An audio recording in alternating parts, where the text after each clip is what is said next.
আজ সপ্তমীর দিনে আমরা এসেছি আবাসনের দুর্গাপুজো দেখতে। আমাদের এইখানে দুর্গাপূজার প্রত্যেক দিন সন্ধ্যাবেলায় বিচিত্রানুষ্ঠান হয়। হয় গান, নাচ, নাটক এইসব চলে। প্রত্যেক পূজা মণ্ডপেই কম বেশি অনুষ্ঠান হয়ই, সেই জন্যই আসা আর কি।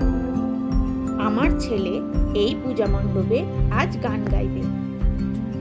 অনুষ্ঠান শুরু হবে মায়ের আরতির পর।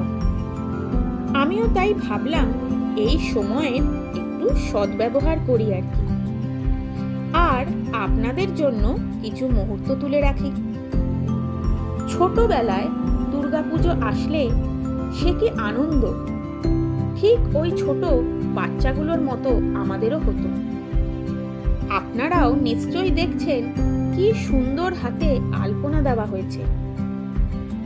এইখানে দেখলাম আরতির সময় ঢাকের বাদ্যির সাথে সবাই ধুনুচি নাচ করছে। কি ভালো লাগে না ধুনুচি নাচ দেখতে? আমার তো ভীষণ ভালো লাগে। আরতি শেষে মায়ের ভোগ দেওয়া হলো। সব কাজ যখন সম্পন্ন হলো, তারপর শুরু হলো অনুষ্ঠান, আর আগমনীর গান দিয়ে সেই শুরু।